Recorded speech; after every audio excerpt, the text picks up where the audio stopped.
كمي وعلكم كمي كنيكم يا بهير مسجد لومي بزعبة نأملخ مفرح زبيلي كزارب أبزي تقصي كم زرعنا نأملخ مفرح زبلسي مجمرات أبابي إلو جن انتي نأملخ مفرح مالت نأملخ مفرح سي كميز لايك زرعي عند حري ناسي نأملخ مفرح مالت أملخ كم زي ريك أزلو مفلات أملخ كم زي ريك أزلو aware مقام مالتي يوسف كم زرع عند حري ناسي مش سبيتي بوتيفارسي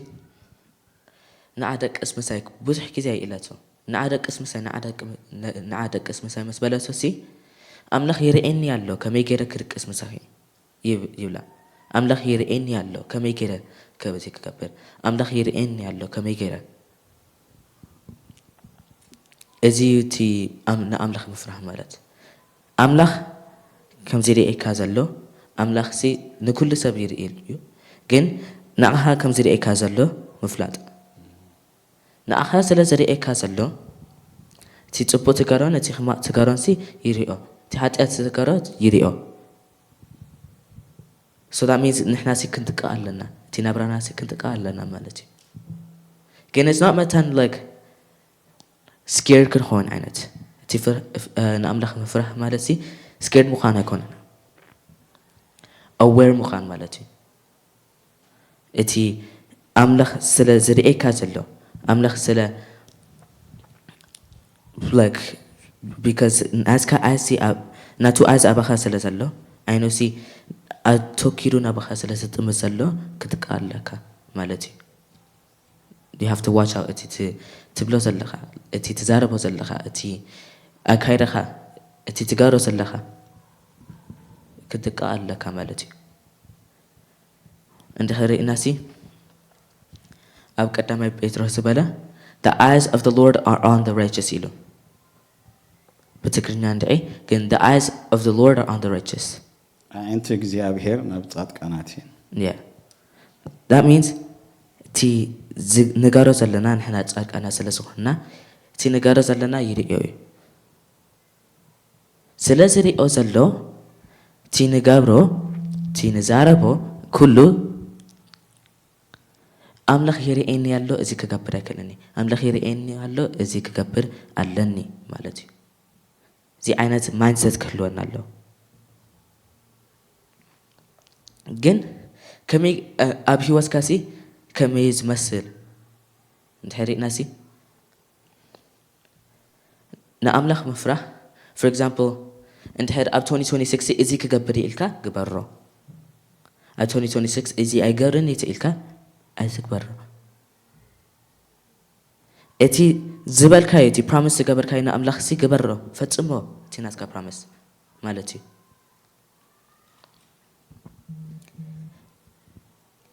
كالك كا ندحرينا هنانيان سب إيران بجبر حوالي تعمشته سومسي تي ناتو مريت سيد أمو فرقتي برايس سي فرقتي ገንዘብ ንናፍሶም ኪፕ ገይሮሞ ፍርቂቲ ገንዘብ ከዓ ከም ሙሉእ ከም ዝኾነ እሲ ኣምፅእሞ ናብዚ ሃዋርያት they're lying ፈሊጦም እዮም ከምዚ ኢሎም ምሽ ግን ጴጥሮስ ንምንታይ ላይ ትገሩ ኣለኹም ንምንታይ ላይ ትገሩ ኣለኹም ኢሉ ሲ ኣብ እግሩ ሞይቶም ክልቲኦም شو تايلو نأملخ سي فريهم مو إلو فرحي أملخ متيو أبتي حزبي كم زي عينا سناجر تدقيمو أيفلتني أبتي مزحف قدوس نمتاي نأملخ مفرح fear of the Lord سلسي ماتا that's why نايما جمريا wisdom إلو أب مثالي it's because نأملخ مفرح تجميرك مين نجري أنا يتباب ንኣምላኽ ምፍራሕ ንኣምላኽ ሲ ኣምላኽ ይርአየኒ ኣሎ እዚ ከገብር ኣለኒ ኢልካ ናብ መገዲ ጥበብ ኢኻ ዝኣቱ ዘለኻ ጥበብ ክትረክብ ሲ ንእሽተይ ጥራሕ እዩ ተሪፉካ ማለት እዩ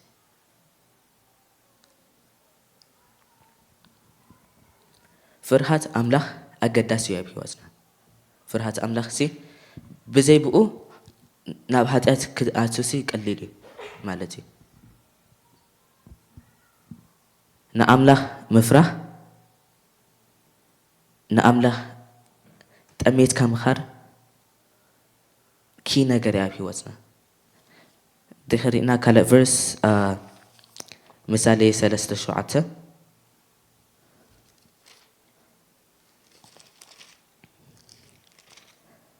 በእንግሊሽ ከምዚ ይብል Do not be wise in your own eyes. Fear the Lord and shun evil.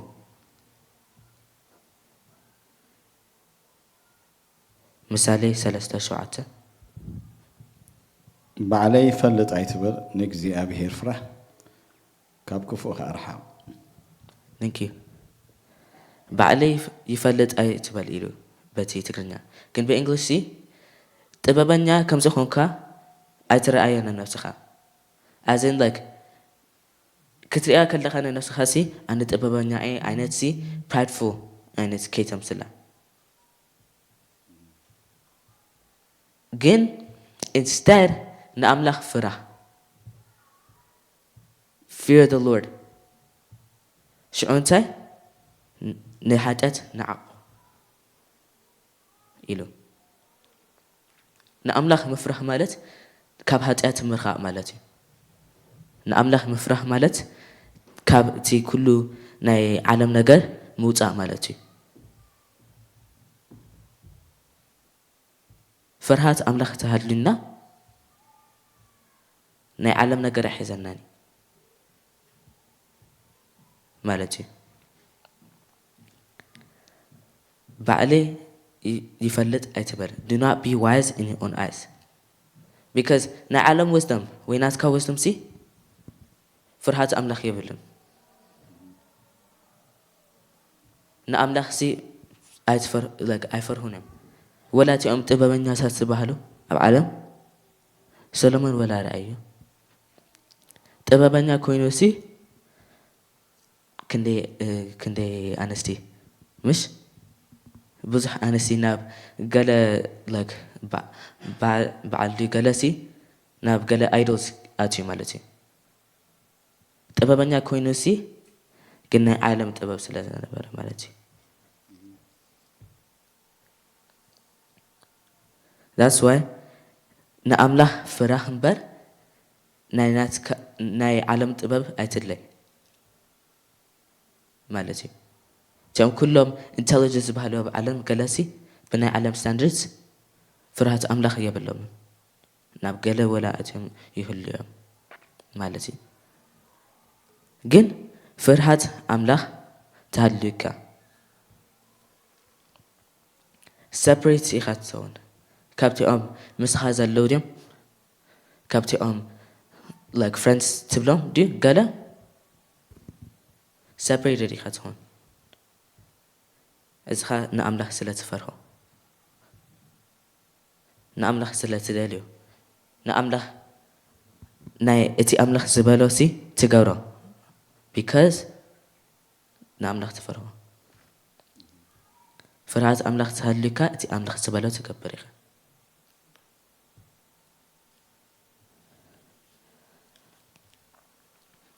እንድሕሪእና ሲ ዳንኤልን ሲድራቅ ሚሳቅ ኣብደኔጎን ሲ ፍርሃት ኣምላኽ ነይርዎም ወላ ኣብ young age ሲ ፍርሃት ኣምላኽ ነይርዎም ኖ እዚ ኣይበልዕን ኢሎም እዚ ኣይሰትይን ኢና እዚ ኣይንበልዕን ኢና እዚ ኢና ንገብር ንምንታይ ኣምላኽ ስለ ዝበለ ኣምላኽ ስለ ዘርአየና ዘሎ ትእዛዙ እንድሕር ንፍፅም ሃሊና እንድሕር እቲ ዝበሎ ንገብር ሃሊና ይርአየና ኣሎ ኢሎም ሲ ሚት ዝበሃል ኣይበልዑን መስተ ዝበሃል ኣይሰትዩን vegetables and ማይ ጥራሕ because እቲ ኣምላኽ ዝበሎ ስለ ኣምላኽ ዘሪኦም ዘሎ ክፍጽምዎ ደልዮም ካልእ ግዜ ወላ እቲ ንጉስ ሓደ ዓብዪ ስታቹ ገይሩ ብጣዕሚ ዓብዪ ኢልዎ መጽሓፍ ቅዱስ ሽዑ ከዓ ስገድዎ ነዚ ኢልዎም ንምንታይ እንድዐ ግን ስገዱ ኢሉ ሲድራቅን ሚሳቅን ኣብደኔጎ ጠጠው ንምንታይ ኣምላኽ ይርኤና ኣሎ ከመይ ጌርና ክንገብር ወላ ንሙት ኣይንሙት we don't care እቲ ኣምላኽ ዝበሎ ክንገብር ኢና ንምንታይ ንኣምላኽ ስለ ንፈርሆ ኣምላኽ ስለ ዝርኤና ዘሎ ማለት እዩ ዳንኤል ወላ ንሳላሳ መዓልቲ ካብቲ ንጉስ ወፃኢ ንካልእ ሰብ ከይተምልኹ ኢሎም ዳንኤል ናቱ ስኬጁል ኪፕ ገይሩ ንኮ middle of the day ምሸት 3 times a day ይጽሊ ኣምላኽ ይርኤኒ ኣሎ ንኣምላኽ ይፈርሆ እየ ንምንታይ ዘይሰምዖ I don't care እንድሕር ኣነ ክመውት እየ ኣብ ጉድጓድ ኣንበሳ ተኣትየ ንኣምላኽ ግን ክሰምዖ እየ ንምንታይ ንኣምላኽ ስለ ዝፈርሆ ፍርሃት ኣምላኽ ነይርዎም ጀም 4 ሰባት ፍርሃት ኣምላኽ ነይርዎም that's why እቲ ክገርዎ ዝከኣሉ እቲ bold decision ክገርዎ ክኢሉ ፍርሃት ኣምላኽ ስለ ዝነበሩ ግን ከመይ ጌርካ ኢኻ እቲ ፍርሃት ኣምላኽ ትረኽቦ እንድሕር ኢልካሲ ሮሚ 12:2 ብምሕዳስ ሓሳብኩም ትለውጡ እምበር ነዚኣ ዓለም ኣይትምሰልዋ ነዚኣ ዓለም ክትመሰል ዘይደለኻ ቃል ኣምላኽ ኣንብብ ሽዑ ሓሳብካ ክልወጥ እዩ ሓሳብካ ክሕደስ እዩ ከምቲ ኣምላኽ ዝሓስቦ ኢኻ ክትሓስብ that's why ሓሳብ ክርስቶስ ኣለኩም ኢሉና በቲ እንግሊሽ ሓሳብ ዘይኮነ ኣእምሮ እዩ ዝብል you have the mind of Christ ኢሉ እቲ ኣምላኽ ዝሓስቦ ሓሳብ ከምኡ ዓይነት ሓሳብ ክንሓስብሲ ንክእል ኢና ማለት እዩ ከመይ ጌርና ብምሕዳስ ሓሳብኩም ተለወጡ ቃል ኣምላኽ ኣንብብ መዲቴት ግበር ኣብቲ ቃል ደጋጊምካ ሰላሰሎ እቲ ቃል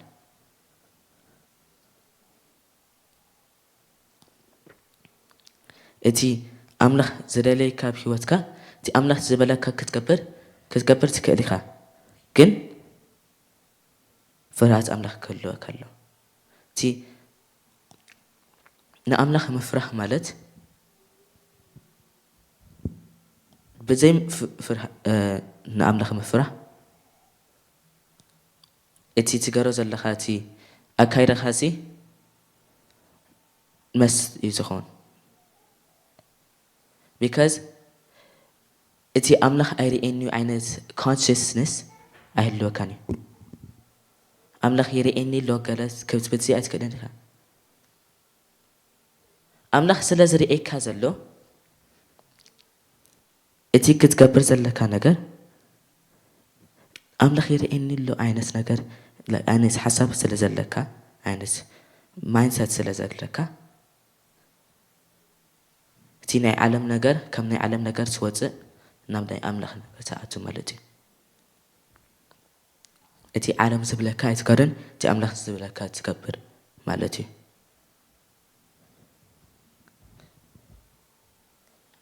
ዓለም ብዙሕ ነገራት እዩ ዝነግረካ ዓለም ብዙሕ ነገራት እዩ ዝዛረበካ ከምዚ ግበር ግን ኖ ኣይገብርን እየ ኖ ከምዚ ክገብር እየ ቦልነስ የድልየካ እዩ ግን እንድሕር እቲ ፍርሃት ኣምላኽ ዘየብልካ ፒር ፕሬሸር ኣሎ እዩ እቲ ዓለም ደኣ ሜግነት እዩ ሓያል ሜግነት ከስሕበካ ይክእል እዩ ቀልጢፉ ግን ፍርሃት ኣምላኽ ተሃልዩካ ናብ ኣምላኽ ክትጥምት ኣቕሚ ትረክብ ንሓጢኣት ኖ ክትብል ኣቕሚ ትረክብ ንሰይጣን ነው ክትብል ኣቕሚ ትረክብ ቢካዝ እቲ ናይ ኣምላኽ ምፍራሕ ዓይነት ማይንሰት ስለ ዘለካ ማለት እዩ እንድሕሪእና ሲ ኣምላኽ ነቲኦም ደቂ እስራኤል ንምንታይ ሰጊግዎም ንምንታይ ካብ ምድሮም ሲ ኣውፅኦም ቢካዝ እሶም ሲ ኣምላኽ ሃርኤኒ እዮም ዝብሉ ዝነበሩ ኣምላኽ ሃርኤናኒ ወላ ኣብ መዝሙር ዳዊት 94:7 ትሪእናዮ ከምኡ እዩ ዝብል መዝሙር ዳዊት 94:7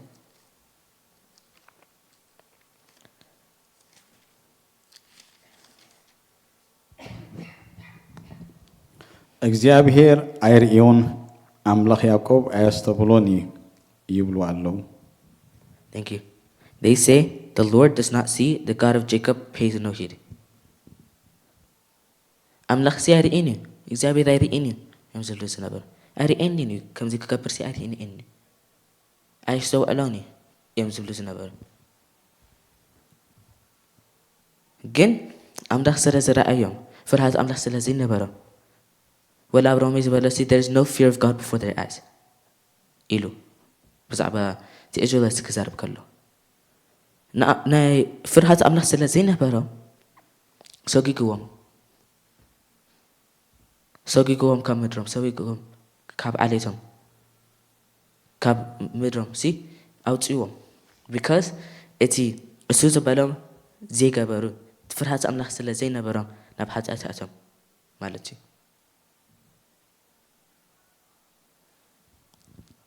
ብዙሕ ኤግዛምፕልስ ኣሎ ኣብቲ ባይብል ግን ኣብ ሂወትና ሲ ንኣምላኽ ክንፈርሆ ዲና ብዘይ መንፈስ ቅዱስ ኣይከኣልን እዩ እቲ ቦልነስ ነው ክትብል የስ ክትብል ካብ መንፈስ ቅዱስ እዩ ዝመፅእ ዳትስ ዋይ በዓል ጴጥሮስ ሲ ኣብ ግብረ ሐዋርያት 4 ብትብዓት ክንዛረብ ሃብ ኢሎም ምሽ ብትብዓት ክንዛረብ ደግፈና ቢካዝ እቲ ብዘይ መንፈስ ቅዱስ ብትብዓት የስ እነው ክትብል ኣይትክእልን ኢኻ ብዘይቲ ሓይሊ ካብ መንፈስ ቅዱስ መፅእ የስ እነው ክትብል ኣይትክእልን ኢኻ boldly yes እዚ ሓቂ እዩ no እዚ ሓሶት ክትብል ኣይትክእልን ኢኻ ዳት ወይ ዓለም ወዲቓ ዘላ እቲ yes no እዩ እቲ no yes እዩ እቲ ሓቂ ሓሶት እዩ እቲ ሓሶት ሓቂ እዩ ንሕና ክንትስእ ኣለና እዚዩ ሓቂ እዚዩ ሓሶት ክንብል ኣለና ብናትና ናብራሲ ሰባት እንታይ ረኣ ክርስቲያን ዲኻ ዓይነሲ ክብሉ ኣለዎም ንሕናሲ ኢየሱስ ክነርኢ ኣለና مش كمي كنا كنقر فرحات أملاخ نأملاخ مفرح نأملاخ مرأي باولوسي نتي أقول يزري إزلخو نأملاخ يزري إزلخو نيسوس يزري إزلخو نيسوس تأميته إذا كي زلخو إلو فيليب ترينا نتي نأملاخ دارك أملاخ كم زري إيه كازلو دافرتك إيه كتكي زلك إيه كتملال زلك بزي عالم That is what the fear of God is about. نأملاخ مفرح ኣብ ሂወትካ more purity more holiness ይዘምፅእ because ኣምላኽ ይርኤኒ ኣሎ ኣምላኽ ይሰምዓኒ ኣሎ ወለደይ ዘይረኣየኒ ወላ ሰብኣይ ዘይረኣየኒ ወላ ሰበይቲ ዘይረኣየትኒ ኣምላኽ ይርኤኒ ኣሎ ተዘማረ በይነይቲ ኮይነ ኣምላኽ ኣሎ ተዘማረ ኣብ ዝኾነ ቦታ ኮይንካሲ ኣምላኽ ይርኤካ ኣሎ ከምዚ ዓይነት ማንሰት ክህልወና ኣሎ ከመይ ገይረ ከምዚ ክገብር ኣምላኽ ይርኤኒ ኣሎ ከመይ ገይረ ከምዚ ዘይገብር ኣምላኽ ይርኤኒ ኣሎ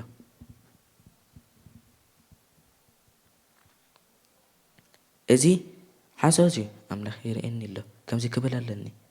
ከምዚ ክብል የብለይን ከምዚ ክብል ኣለኒ እቲ ቃል ኣምላኽ ዝበለካ ምግባር እቲ ቃል ኣምላኽ ነው ዝበሎ ነው ምባል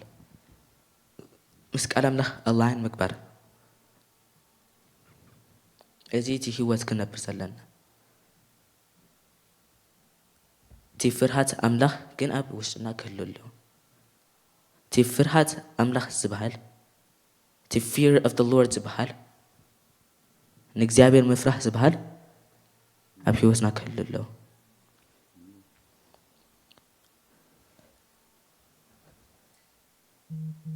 ግን one thing to be clear ወላ ነቲኦም ዝሪኡ ዘለዉ እቲ ፍርሃት ኣምላኽ ዝብል ብዙሕ ግዜ ምስ እቲ ንእግዚኣብሔር like scared ምዃን ድዩ ገለ mixed up ይኸውን እዩ እሱ ኣይኮነን ፍርሃት ኣምላኽ ኣምላኽ ስለ ዝርአየካ ዘሎ ናብ ኣምላኽ ቅርብ ምባል ብሂወትካ ንኣምላኽ ኦቤይ ምግባር ማለት እዩ ብሂወትካ ንኣምላኽ ልስን ምግባር ብሂወትካ ንኣምላኽ ክተርኢ ንሰባት ነቶም ኣብ ዓለም ዘሎ ከመይ ክርስቲያን ኣክት ክገብር ዘለዎ ተርኢ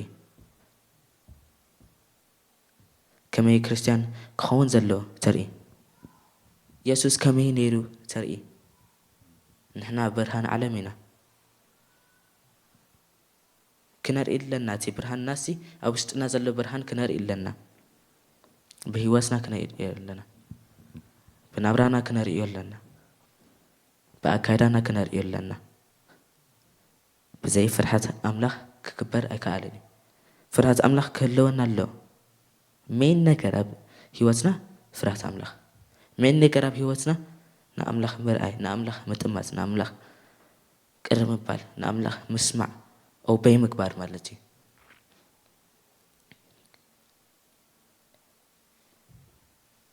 ብዙሕ ጊዜ ኣሎ ሰባት ኣብቲ ባይብል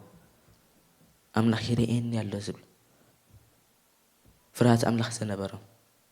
ኤርምያስ ተሪእና እቲ ኣምላኽ ዝበለኒ ቃል እንድሕር ዘይበልክዎ ኣብ ህይወቴ ኣብ ውሽጠይ ሓዊ ዝቃፀል ኢሉ ክዛረብ ኣለኒ ከመይ ገይረ ነው ክብል ክዛረብ ኣለኒ ብዙሕ ግዜ ኣሎ ግን ብዛዕባ እቲኦም ኣብ ባይብል ዘለዉ ኣይኮንኩ ክዛረብ ዘለ ብዛዕባኹም እንታይ ኢኻ ክትገብር ፍርሃት ኣምላኽ ክትረክብ ቃል ኣምላኽ ከተንብብ ዲኻ ክትጽልይ ዲኻ ሞር I don't know ምስ ኣምላኽ ተዘራረቡ ኣብ 2026 እንታይ ነገር ኢኻ ክትገብር ናብ ኣምላኽ ክትቀርብ ኣብ 2026 ናብራኻ ንየሱስ ዘርኢ ክትኸውን ትደልዩ ዲኻ ንኣምላኽ ፍራሕ እቲ ኣምላኽ ዝብለካ ኣምላኽ ስለ ዘርአየካ ዘሎ ንኣምላኽ ፍራሕ እቲ ኣምላኽ ዝበለካ ግበር ኣብ ህይወትካ ክትገር ዘለካ ኣምላኽ ዝበለካ ግበር ፍርሃት ኣምላኽ ኣብ ነፍሲ ወከፍ ህይወትና እዩ ዘደሊ ኣብ ነፍሲ ወከፍ ናብራና እዩ ዘደሊ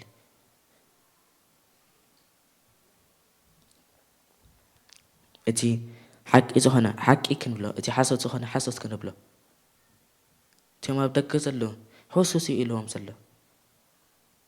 እንድሕር ሪእና እቲኦም ኣብ ነነዌ ዝነበሩ ሓቂ ካብ ሓሶት ኣይፈልጥን እዮም ኢሉ ኣምላኽ ብዙሓት ሰባት 125,000 ድዩ ገለ ኢሉ ሓቂ ካብ ሓሶት ዘይፈልጡ ዮናስ ተዘይከረ ኩሎም ሓቂ ካብ ሓሶት ኣይመፈለጡ ኩሎም ሞቱ ማለት እዩ ግን ዮናስ ስለ እቲ ኣምላኽ ዝበሎ ገይሩ ነነዌ ሴቭድ ኮይና ማለት እዩ ነነዌ ድሒና እቲ ዝገርቦ ዝነበረ ሲ ኃጢአት ምዃኑ ፈሊጦም ቢካዝ ዮናስ እቲ ኣምላኽ ዝበሎ ገይሩ እሱ ኢና ክርገብር ዘለና ኣምላኽ ስበኽ ኢሉካ ስበኽ ኣምላኽ ስቕበል ኢሉካ ስቕበል ኣምላኽ ነዚ ሰብ ተዛረቦ ኢሉ ተዛረቦ ኣምላኽ ንነፍስኻ ኣይትጠባቕ ኢሉ ኣይትጠባቕ ኣምላኽ ገለ ኢሉካ ኣብ ቃል ኣምላኽ ድዩ ወይ ኣብ ጸሎትካ ድዩ ገለ ነገር ኢሉካ ግበሮ ኣምላኽ የርኤካ ኣሎ እዚ ፍርሃት ኣምላኽ ኢንስቶልድ ክኾን ኣሎ ኣብ ሂወትና እዚ ናትና ማይንስ ክትህሉ ኣሎ ናትና ማይንሰት ኣምላኽ የርኤኒ ኣሎ ከመይ ገይረ ኣምላኽ የርኤኒ ኣሎ ከመይ ገይረ ኖ ክብል ኣምላኽ የርኤኒ ኣሎ ከመይ ገይረ የስ ክብል እዚ ዓይነት ማይንሰት ክህልወና ኣሎ እዚ ዓይነት ማይንሰት ኢንስቶልድ ክኾን ኣሎ እዚ ዓይነት ማይንሰት ኣብ ውሽጥና ክህሉ ኣሎ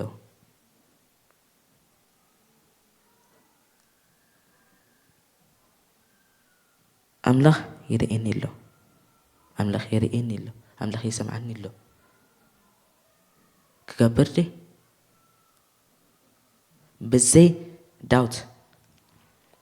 እቲ ኣምላኽ ዝበለከ ምግባል ብዘይ ዳውት የስ ምባል ብዘይ ዳውት ኖ ምባል